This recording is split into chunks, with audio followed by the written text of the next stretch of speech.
Hello everyone and welcome back to my channel, where I cover vampires, werewolves, and other supernatural creatures. This is a bit of a different video compared to my normal movie breakdowns, but I thought it would be fun, so I'm going to be making a tier list ranking 80 vampire movies. Vampire movies have always been one of my favorite genres, and since I started this channel, I've had the chance to study and break down a lot of these films, so I feel like I know them pretty well. And of course, thank you so much for 100,000 subscribers. That's such an amazing milestone to hit, and I will make a post of my silver YouTube button when it arrives. Feels crazy just saying that. I honestly can't thank you guys enough for the support you've shown the channel. It's surpassed all my expectations and I couldn't ask for a better community. Now let's get into the tier list and start putting these movies where they belong. This is my opinion, of course. I tried to think about the movies in terms of quality, watchability, and cultural impact. Some movies are old and probably aren't going to be watched today, but that doesn't mean they don't deserve a spot in the list for what they've done for vampire movies as a whole.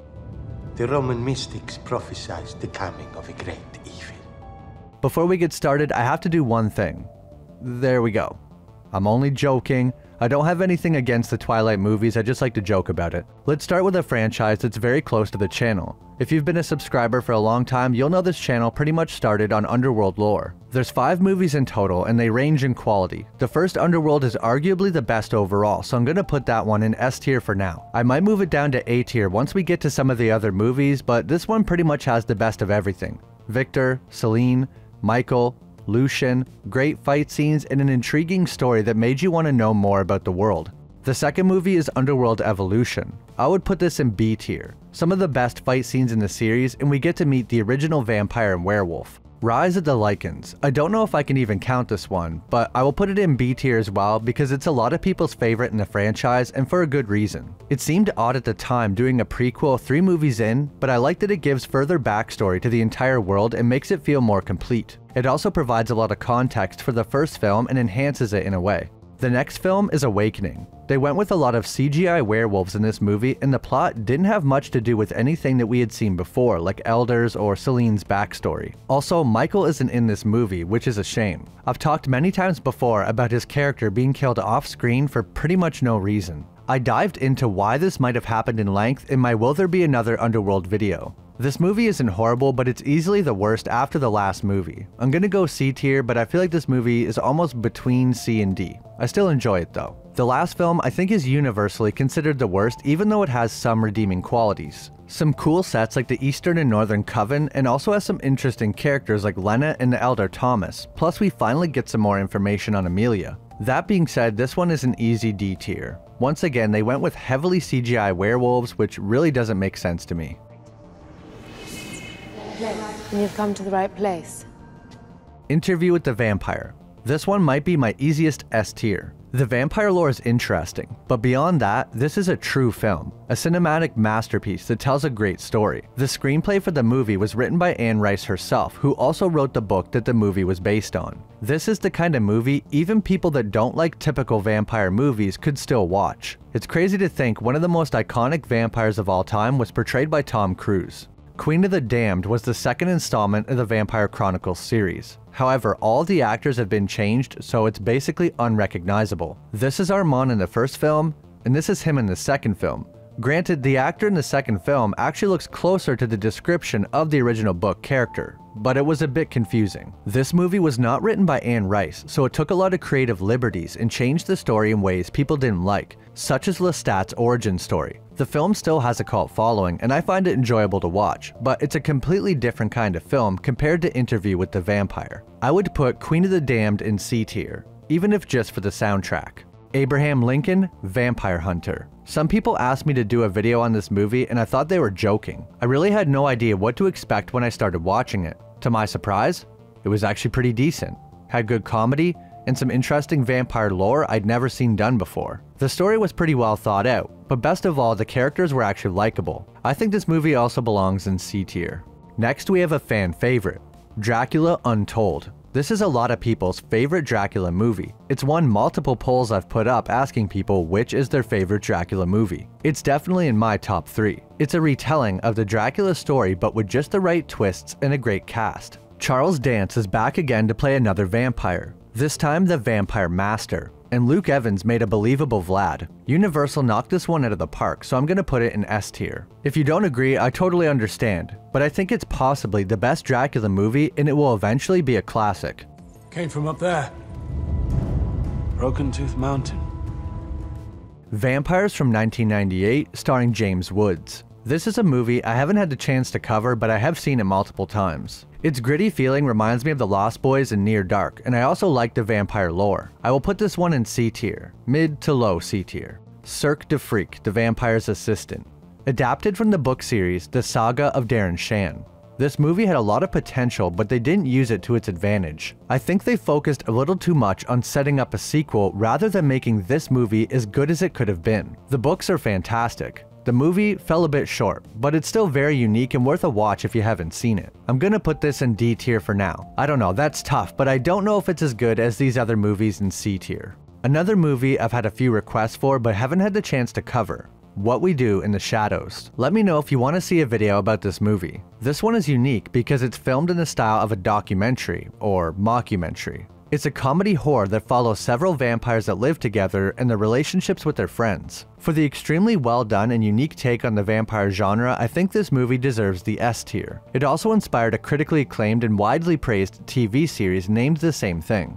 This is a gem of a movie. One of Guillermo del Toro's best, I think. It also features a fairly young Ron Perlman. The film is about an old man who receives a unique gift when bitten by a 400-year-old scarab, Kronos. The film is mostly about the lengths people would go to for immortality.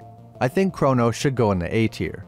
Let the Right One In is a universally acclaimed film based on a book. The story is about Oscar and Ellie, a young boy and a 200-year-old vampire trapped in the body of a 12-year-old. It's a very dark story and a very effective horror film. Surprisingly, the American adaptation of the film was very true to the original and also received great reviews from critics and fans. I will put both of these films in the A tier. The only reason I didn't put them in S tier is because although they are amazing movies, I don't feel like they are as impactful as other vampire movies in the vampire genre. I hope that makes sense. A movie I covered recently on the channel, Day Shift. The movie's plot was a little more ambitious than it could handle, but it's still very enjoyable. They have different species of vampire, some interesting lore, some mysteries to speculate about, and good action scenes. I think this movie can go in the C tier. Buffy the Vampire Slayer. This movie came out in 1992, 5 years before the TV show, and was a big disappointment. I'm glad they didn't totally abandon Buffy the Vampire Slayer after the movie was such a train wreck and went on to make the multiple TV shows. I think this movie is an easy D tier, especially when comparing it to the show. Next, let's take a look at the Blade trilogy. The first Blade is the best, I think. Great action, unique and memorable characters, and not only helped pave the way for more vampire movies, but superhero and comic book movies in general. If it wasn't for the initial success of Blade, we may have never got something like Endgame. This is a tough one, but I feel like the first Blade deserves A tier. Objectively, I think the first movie is better, but personally, I actually like watching the second film. I still like Deacon Frost as a villain. I just enjoy the second one a little more because of the Reaper's unique vampire anatomy and the idea of Eli trying to perfect the vampire race and it backfires. I always seem to like movies directed by Guillermo del Toro. I like his approach to lore and creatures. He went on to use the same designs that he created for Blade 2 in the television show called The Strain. That's why these two vampires look so similar if you've never noticed before. Tony Curran, who plays the vampire named Priest, also plays Marcus in the Underworld series. Great actor. I think this second film can go in B tier for being a fun film to watch with some interesting lore and not too many things wrong with it. Blade Trinity is the worst of the series, but I still enjoy it. I'm glad that we got 3 films with Wesley Snipes. The previous Blade films have great humor, but it took a front seat in this film at times when it didn't need to. There is still moments where it works pretty well though. I like the lore this movie introduces to the Blade universe and getting to meet the original vampire. I think this one should go in C tier. One of my personal favorites, 30 Days of Night. Some people might not agree with this, but I think this one should go in S tier. To this day, I think it might be the best vampire horror movie or thriller. Chock full of great actors, and the setting of Alaska was such a clever idea. The vibe of this movie has never been recreated in my opinion. As for the second film, 30 Days of Night Dark Days, this one is probably a D tier. They had some good ideas, but they removed the unique location, the actors we came to like, and all the mystery. The Queen Lilith looks pretty cool, and we learned why they go to Alaska, but it felt very tacked on to the original movie and wasn't necessary at all. Dracula 1931. A classic. I think we can put this one in S tier. I mean, it's the first Dracula film, come on. So many tropes that are still carried on today started with the famous Bela Lugosi. I think it's really cool that horror movies literally started with vampires and werewolves, almost like they're the purest form of horror. The Hammer series Dracula films with Christopher Lee. The first one is definitely the best. I would put that in B tier. The rest are pretty comparable, with some being better than others, but only marginally. I would put the rest of the series in C tier. Some could probably go into D tier, but I'll just keep them together as a series. Night Watch. This is a Russian film about a battle between darkness and light. Basically, there are forces of light that police the dark, and forces of dark that police the light. Vampires are a common occurrence in this film and are done quite well. The ideas and lore in the movie are definitely a little cooler than the movie itself, but it kept me pretty interested. My favorite part is that they have this crazy alternate dimension. I'll go C tier for this one. A movie based on a video game, Blood Rain. Unfortunately, the movie adaptation of this beloved video game didn't turn out the way people had hoped. This one is an easy D tier. The second movie, which you probably didn't even know existed, would also go in the D tier. It's about Blood Rain going into the Old West to stop a vampire version of Billy the Kid. The second one might actually be better just because it obviously isn't taking itself too seriously. Next, we have an animated movie, Vampire Hunter D. I actually just watched this movie for the first time this year when I was making the video about animated vampires. I'm not someone who watches animated movies or TV shows very often, but this one kept me watching. I was really surprised at the quality of the film considering it came out in 1985. A tier for this animated masterpiece. Vampire Hunter D had a second movie 15 years later in the year 2000. Vampire Hunter D Bloodlust. This one followed the first movie perfectly and also deserves an A tier, but I could totally see why someone would put these movies in S tier. Next is a vampire movie from one of my favorite directors, Quentin Tarantino's From Dusk Till Dawn. I love that this film plays out like a movie about two criminals right up until they get to the bar, and then everything changes so abruptly. This movie was dark, gritty, funny, and had a cool vampire design that took features from a snake rather than a bat. I can't decide between A tier and B tier for this one. I think A tier for originality and that it's such a rewatchable film. From Dusk Till Dawn 2, Texas Blood Money. Wait, there's a second film? Yeah, and you'll probably be glad you never heard of it, because it's nowhere near as good as the first. Straight to VHS money grab. Vampire's Kiss. Look, I love Nicolas Cage, but this one is an easy D tier. Good for the memes though. Vampires vs. the Bronx. This movie surprised me. I didn't expect much going in with a name like Vampires vs. the Bronx, but it was a fun vampire adventure. Nonetheless, I think it should probably go in D tier compared to these other films. Just because I put a film in D tier doesn't mean I don't like it. I'm just trying to compare them fairly to these other movies. Dark Shadows with Johnny Depp. Some people love this film and some people don't. It's directed by Tim Burton and based on an old TV series. The film definitely had more potential than it made use of, but it's a comedy that delivers for the most part. It's hard to choose between C or D tier for this one, but I'm gonna put it in D tier. Byzantium. This is a movie that never really clicked with me, but I don't necessarily have anything negative to say about it. I'll put it in C tier. Alright, we'll look at Morbius. Now this is a movie that received a lot of hate. However, I don't think it's quite as bad as everyone made it out to be, but D tier seems like a good place for it.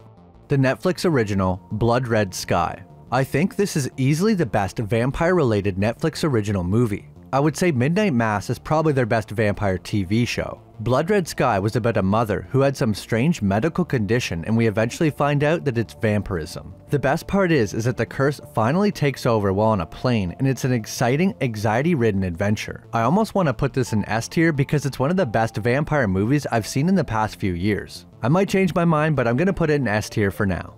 Stakeland. I always forget this movie exists, but it's surprisingly good for an independent film. I'm a sucker for post-apocalyptic movies, and this one mixes it perfectly with vampires. B tier. The second Stakeland movie was honestly just as good as the first, which is rare in vampire franchises. I would also put this one in B tier. If you haven't seen either of these films, I definitely recommend them. Daybreakers. This is one of my favorite vampire movies because I love this setting, and the idea of a world totally run by vampires, so everything has been tailored to them. Ethan Hawke and William Dafoe are interesting characters, and Sam Neill made a great villain. Off topic, but one of my favorite Sam Neill movies is Event Horizon.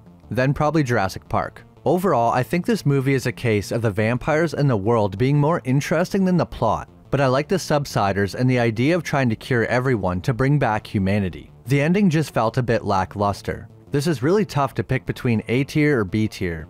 I'll go B tier. Van Helsing, another one of my favorites. This movie was one of the movies that got me into vampires and werewolves when I was younger, so I might be a little biased. Some of my favorite parts about the movie are the werewolf design and CGI, Dracula's hellbeast form, and the interesting sets. I've said before I'm a big fan of vampire stories that interweave the story with religious concepts. Not because I'm religious, but because I think it makes it more creepy and adds another layer of already established lore. I think that's why movies and TV shows like Midnight Mass and Constantine are some of my favorites. The cast is also amazing. Hugh Jackman, Kate Beckinsale, David Wenham, Robbie Coltrane, Richard Roxburgh, and more. I just did a video on this movie, so it's very fresh in my mind. I won't go as far as S tier because I think that would be overshooting a bit because it did have some important plot points that were never cleared up. This film is almost a classic and a favorite among vampire and werewolf fans, so I will put it in A tier. Night Teeth, another Netflix original. Nothing close to Blood Red Sky and not as good as Day Shift. It had some good actors like Megan Fox, Alfie Allen from Game of Thrones, Alexander Ludwig, Debbie Ryan, and more, but it wasn't enough. The vampires were very generic and there wasn't anything new or interesting that hasn't been done a million times before. This one will have to go in D tier. A post-apocalyptic action horror movie that takes place in a world where vampires and humans have been at war for centuries. Vampires are a separate species that evolved underground, and the humans' best weapon against them is the priests. They are specially trained hunters under the orders of the church. One of my favorite parts about this movie is the scenery. The city with these AI confessionals and prayers being played 24/7 over loudspeakers. But at the same time, the city looks like a horrible, cramped place to live. The action scenes are good and the ideas in the movie are interesting. Vampire hives, the fact that they don't have eyes because they evolved underground, the vampire hunters known as the priests, but it lacks in some areas that hold it back from being a true classic. I feel like this should go between C and B, but I will give it a B tier for originality. Thirst. This is a South Korean horror. I would possibly consider it a comedy horror. I watched this film for the first time a couple months ago after I got some recommendations. I had never heard of the film before, but when I looked it up, it had great reviews. After watching the movie, I would have to agree with those reviews. It was very good. Definitely an underrated film and I would recommend it. It is a Korean film though, so you'll have to watch with subtitles. I'm not sure if there's a dub. It's about a man who becomes a vampire through an experiment gone wrong. Although it's not my kind of vampire movie because it heavily centers on a relationship, I can't deny how good it is, so I will put it in A tier. If you've seen pretty much all other vampire movies like I have, then check this one out. You won't be disappointed. Another one of my all-time favorites, The Lost Boys. This movie is great for so many reasons. The beachfront setting to the sunken hotel, the intense acting of Kiefer Sutherland, the Goonies vibe when the kids are hunting the vampires with the Frog Brothers, the soundtrack, and more. This would definitely be in the contention for one of the best vampire movies of all time. I really hope this isn't a controversial opinion to put this one in S tier. Lost Boys, The Tribe. This movie came out in 2008, 21 years after the original. Kiefer Sutherland's character David was actually supposed to return in the second film, but obviously had some troubles considering it took 21 years to come out. This film as well as the third one are in the D tier for me. They just tried to play off the first film as much as they could, but by the third film there's nothing left but Corey Feldman, and he's trying his best, but even he couldn't hold this poorly written film together. It's a shame that such a beloved movie had to have such poor follow-ups. Apparently they might do a remake. We'll see how that goes. Afflicted. A Canadian found footage horror movie about a guy named Derek who gets infected with a mysterious illness while on vacation with his friend. I know not everyone is a fan of found footage movies, but I really like them. The first Cloverfield is my favorite because it's found footage. Some people say that movie makes them sick, but I don't get that way with found footage movies at all, so I guess I'm lucky in that regard. I think this film definitely deserves at least a B tier. The actors were great, who also happened to be the writers and directors. I also really enjoyed how they dove into the abilities and weaknesses of the vampire and how the curse worked. The horror in this movie was very effective and had me almost looking between my fingers a few times. I would say it's easily one of the best vampire horror films, up there with 30 Days of Night. So you know what, I'm gonna go A tier with this one. Might be my Canadian bias. Everybody's favorite vampire series, Twilight. I've made a few jokes about Twilight in my videos here and there, but I really have nothing against it. It's not something I'm gonna watch myself, but it wasn't made for me, so that's okay. I think anything that gets people interested in the idea of vampires and werewolves is good. Someone might watch Twilight and then find themselves going down a rabbit hole of some other films on this list. That being said, I'm putting them in D tier, because I think if you remove the bias of how good the books were and you just judge the movies alone, they don't hold up. I haven't read the books either, but I know the books are a lot better than the movies. Dracula 2000 with Gerard Butler, part of the Wes Craven trilogy. I haven't had the chance to do a video on this movie, but I've had a lot of requests for it. It has a pretty interesting origin story for Dracula. He's actually Judas, the person who betrayed Jesus. In this story, after Judas betrayed Jesus, he was cursed by God to become an undead being and drink blood. This explains all his religious weaknesses, and he's weak to silver because Judas was paid in silver for snitching on Jesus. Look, Hyde from that 70s show went from smoking in Red's basement to robbing a museum. Cool. It's a pretty good movie with an interesting origin story. I might be stretching, but I'll give this one a B tier. A good modern interpretation of Dracula complete with a Van Helsing. As for the two sequels, they were a victim of the straight-to-DVD virus. They tried to milk the success of the first film for everything it was worth. The second movie, Dracula 2 Ascension, is slightly better than the third movie, Dracula Legacy, but I think I would still place these in D tier. Nosferatu, the movie that started it all. Nosferatu is a direct copy of Bram Stoker's Dracula, but the names were changed to try and avoid any issues. Copyright probably wasn't too strict in 1922. This movie will go in the S tier for its impact on vampire and horror movies in general. The makeup and prosthetics were so good, even today Count Orlok has an unsettling look. And I've talked before about how the lower frame rate adds a strange, unnatural quality to the film. If vampire movies didn't have such an early start in cinema, they might have never gotten to where they are today. Near Dark, a classic vampire movie that came out the same year as Lost Boys. A lot of people think that that's why the film isn't as popular today, because it got overshadowed by The Lost Boys. Near Dark is definitely an underrated film in my opinion. I don't hear many people talk about it, but it's definitely gained a cult following. I think it deserves to go in A tier. It has some very memorable scenes, and people often praise the way it meshed vampire and western genres. Fright Night, 1985. When I first watched this movie, I don't even know how, but the movie got my attention from the very start, and before it was even over, I understood why it was a classic. The cast is great all around, from Evil Ed to Peter Vincent, and the vampire effects and prosthetics made Jerry a frightening antagonist. This movie also deserves A tier. Fright Night 2. This movie is actually available to watch on YouTube for free. They must have let the copyright run out, or they just don't care. This film has more comedic tones than the first one, but Charlie Brewster and Peter Vincent do make a return. Some people like this one, and some people don't, but I think it's a serviceable sequel to the original that's worth watching, so I'll put this one in C tier. Fright Night the Remake. This one came out in 2013. I've covered both the original Fright Night and the remake on the channel if you're interested. I've covered a lot of these movies actually, so if you like vampires and werewolves, you should probably subscribe and check out my other videos. Okay, back to Fright Night. This is a great remake that has nods to the original but changed it up enough to make it new and entertaining. Colin Farrell steals the show every time he's on screen and has such a sinister presence. I think this one also deserves A tier even though it's a remake.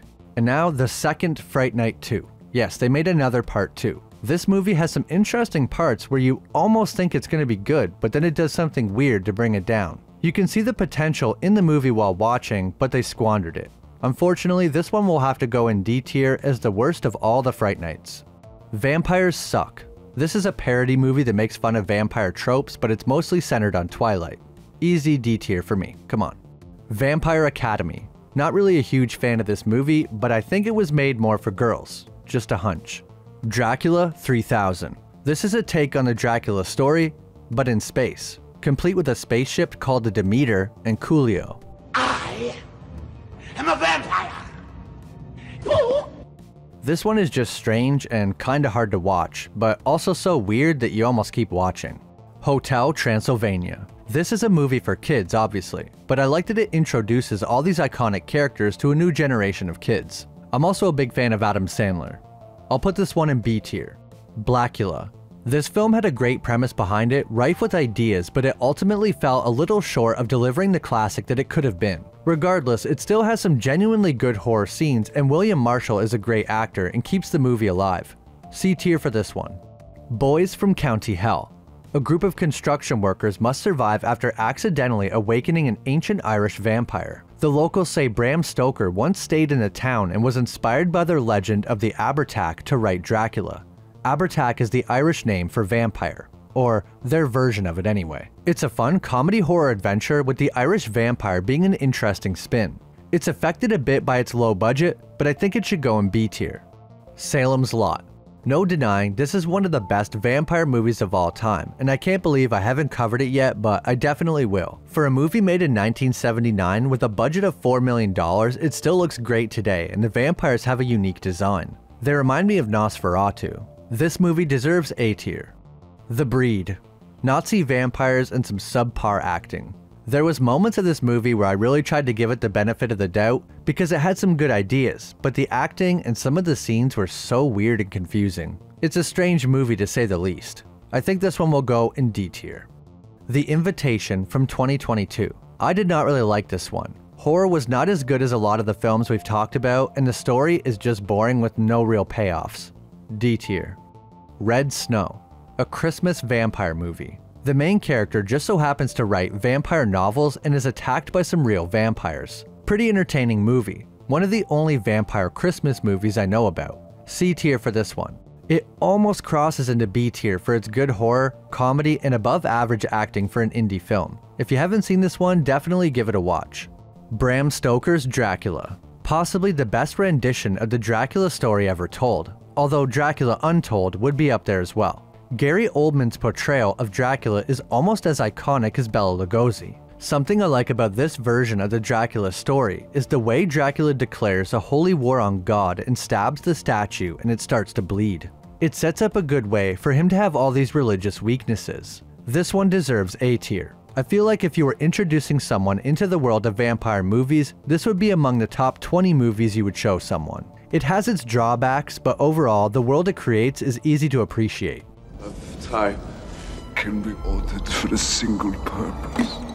The final movie of the tier list. Ultraviolet with Mila Jovovich from Resident Evil. The film is about something they call hemoglophagia, which is a vampire-like disease that infects humans and gives them enhanced physical abilities. This movie is a product of its time for sure. The CGI goes a little too crazy sometimes and feels unrealistic, so it loses the stakes. The fight scenes are also so over the top, sometimes they feel comical. Unfortunately, D tier for this one, but I like the underlying idea of the movie and the hemoglophagia.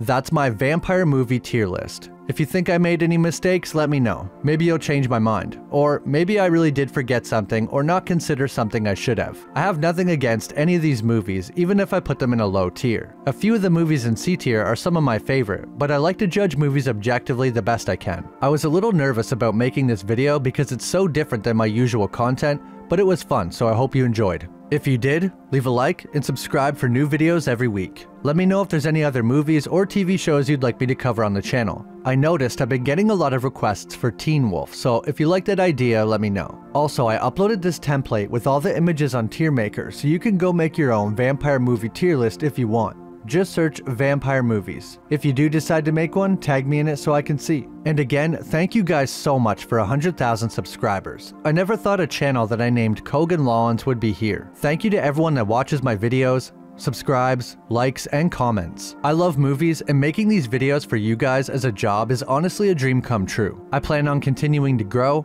posting more videos, and hopefully one day getting another editor other than myself so I can post more videos. As always, an extra thanks to my channel members: Roderick, Awesome Pea Shooter, Jason Miller, Cyper2880 Expensive Skin, Zothras Paradox, Adam Mokabe, Gabriel Ragsdale, Matthew Batson, Dragon Faye Rose, Steven556, Owen Wildish, and Joseph Roman. Thanks again to everyone, and I'll see you in the next video.